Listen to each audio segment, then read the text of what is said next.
Hallo liebe Hamsterfans, heute wollen wir uns mit dem Campbell-Zwerghamster beschäftigen. Das ist ein ganz süßer und zutraulicher kleiner Hamster und wir wollen uns erstmal angucken, wie er so geartet ist und woher er kommt, also in welchen Regionen er natürlicherweise beheimatet ist. Und dann wollen wir uns so ein bisschen seine Merkmale angucken, was Körpergröße angeht, aber auch was Dispositionen für Krankheiten angeht. Und wir wollen uns auch ein bisschen anschauen, wie alt er werden kann in der Heimtierhaltung, was ihr beachten müsst und ja, noch so ein paar andere niedliche Fakten zu ihm. Zunächst mal muss man wissen, dass der Campbell-Zwerghamster eigentlich eher in trockenen Gebieten wohnt, und zwar vor allem in China, in Sibirien und in der Mongolei.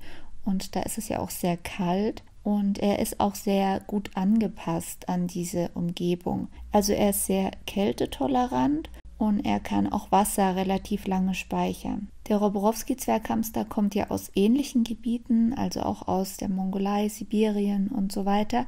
Aber der Campbell-Zwerghamster ist eher so auf felsigen Böden zu finden. Wissenschaftler haben relativ lang gebraucht, um den Campbell-Hamster von dem dschungarischen Hamster zu unterscheiden. Also man dachte erst, es ist dieselbe Hamsterart, weil sie sich auch sehr ähnlich sahen. Und jetzt weiß man aber, dass der dschungarische Zwerghamster und der Campbell-Hamster zwei verschiedene Arten sind. Sie sind aber so verwandt von ihrem Genpool, dass sie sich eben gut miteinander paaren lassen und da kommt dann der Hybrid raus. Und ich habe ja schon mal ein Video über den Hybriden gemacht und auch darüber, was so ein bisschen die Risiken sind, wenn man einen Hybridhamster zu sich holt. Ja, die wirklich reinrassigen Dschungaren, die ändern ja ihr Fell im Laufe der Jahreszeiten. Also in der Regel, das passiert nicht immer, aber in der Regel in der Natur ändern sie ihr Fell im Winter zu einer weiß-gräulichen Farbe, sodass es sich so ein bisschen auch an den Schnee anpasst. Und im Sommer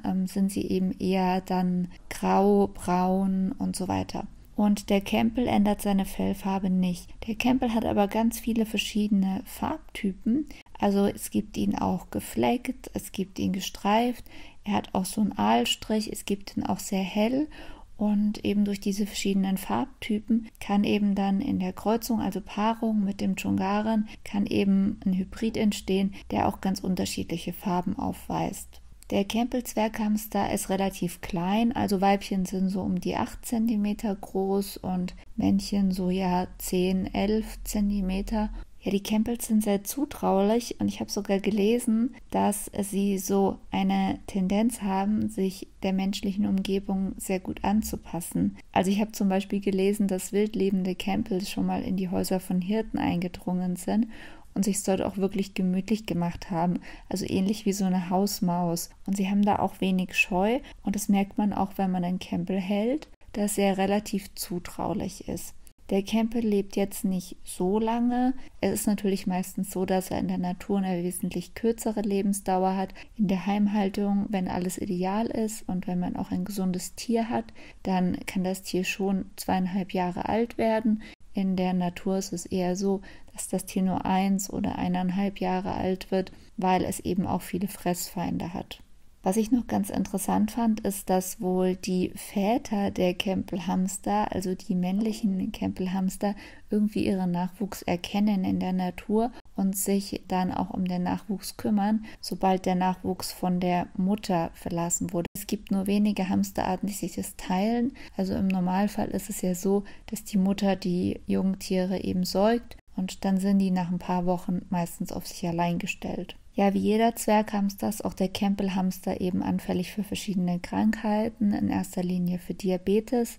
Da muss man eben schauen, dass man ihn auch richtig ernährt. Also man kann schon ab und an mal ein bisschen Obst geben, aber da würde ich eben so sehr zuckerreiches Obst wie zum Beispiel Trauben und so weiter vermeiden, sondern eher fruktosearmes Obst. Und man muss auch ein bisschen aufpassen, ihn nicht zu sehr mit zu vielen Kohlenhydraten zu füttern. Also es ist immer auch gut, Kräuter unterzumischen unter das Futter, sodass nicht nur Körner und Sämereien dabei sind. Ja, das Idealgewicht von einem Campbell liegt so bei 30, 35 Gramm. Man kann auch mal 40 Gramm sagen, wenn es ein Männchen ist. Weibchen wiegen ein bisschen weniger. Da ist auch 20 Gramm noch in Ordnung. Wenn es darunter liegt, sollte man schauen, dass man halt mal wieder ein bisschen fettreicher füttert. Und wenn es so über 35, 40 Gramm liegt, dann muss man auch schauen, dass man den Hamster so ein klein wenig auf Diät setzt. Aber das ist natürlich nie eine Nulldiät, sondern man gibt einfach weniger fettreiche Nahrung und weniger zuckerhaltige Nahrung. Ja, das war's zum Campbell. Sagt mir doch mal, ob ihr daheim einen Campbell-Hamster habt, was ihr so für Erfahrungen gemacht habt. Ja, und vielleicht nennt ihr mir auch noch einfach mal euren Lieblingshamster, also eure Lieblingshamsterart. Dann macht's gut, Hamsterfans. Einen schönen Tag. Bis bald. Tschüss.